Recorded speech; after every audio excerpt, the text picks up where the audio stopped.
Hello, everybody. Welcome to episode 7 of Optimal Living Advice, the podcast where we take any questions you might have about the many struggles of life and get them answered for you here on the show. I am your host and narrator, certified life coach Greg Audino, and we have a good question coming today. Before I get into it, I just want to say, not that this is entirely necessary, but I just like to be transparent with you people. We had a little bit of trouble transcribing the message, so it is paraphrased, but rest assured, asker and listeners, the key points have been maintained, and we just trimmed the fat a little bit. Okay? So let's get her going. The question is, can you help me get rid of fear? I've started thinking more positively. I absolutely love it, but I've still got a bad thing inside, and it's fear. I think it's because I don't deserve it. I love the positivity, but I've still got fear, and I would love for you to explain fear so I can get rid of it. Okay. Look, fear is natural. Fear is a natural, normal thing, and we all have it. It means different things for different people, and it comes out at different times, but we all have it somewhere or another. You can do all the self-work you want, you will still be put into fearful situations. That being said, having this pressing desire to get rid of fear, while also natural, only perpetuates the problem and makes fear stronger than it has to be because you're resisting it. Fear is your brain's way of trying to look after you and keep you safe. It's your friend that's trying to protect you. Let it be your friend.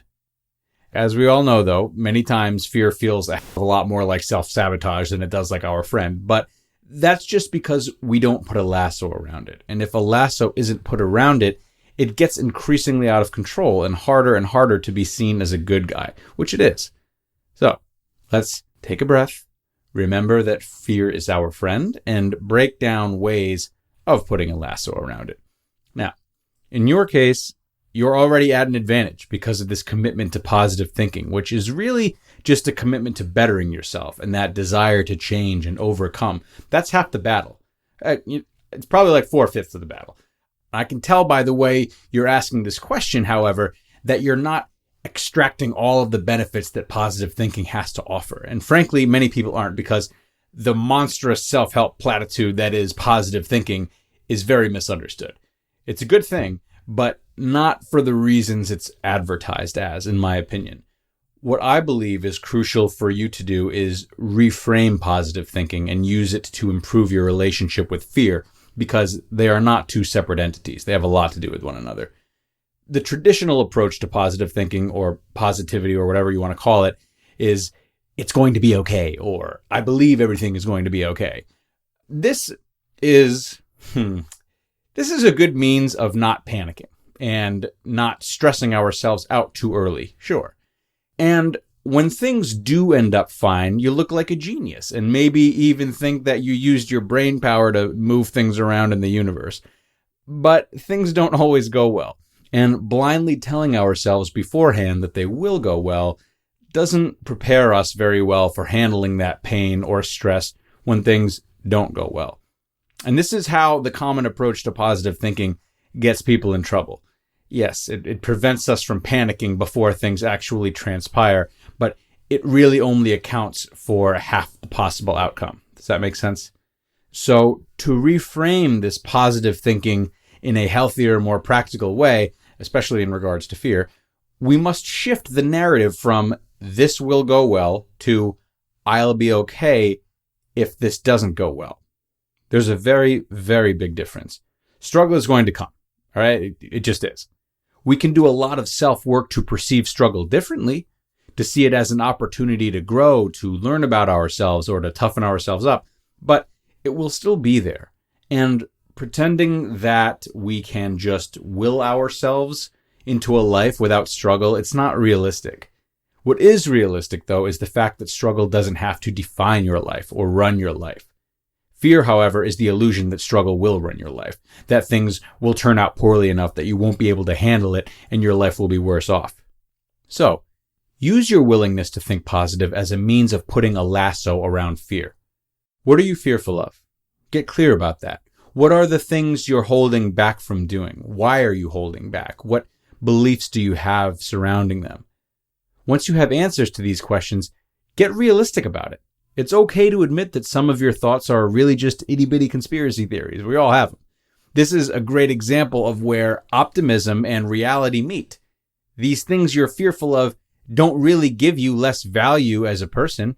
They don't make you you. You're probably the only person who thinks that they do because of the beliefs you've been exposed to. And that's okay. We all have beliefs like that. But it's harder to see when they're wrong when we're assessing our own beliefs rather than having an outside perspective. Okay?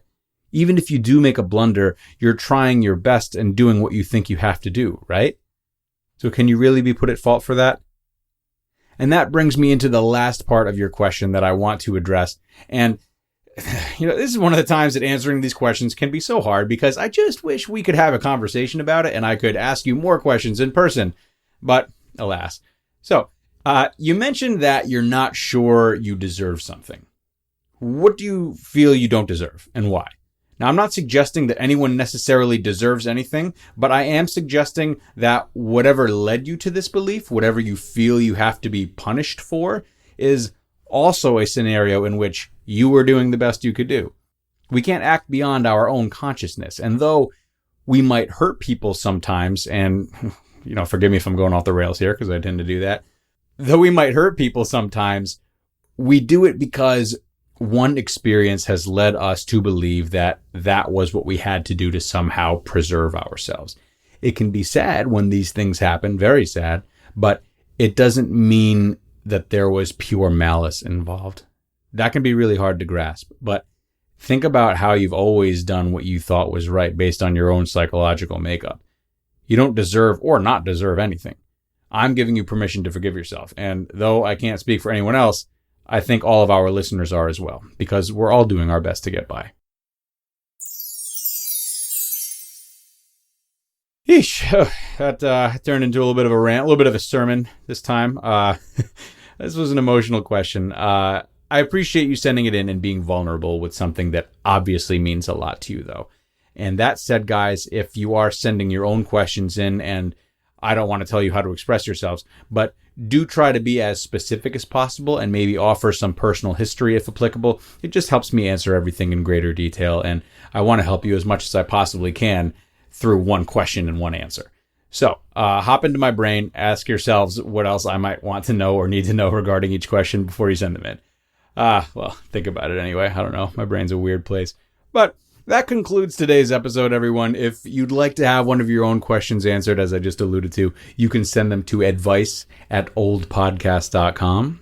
That is advice@oldpodcast.com. All right?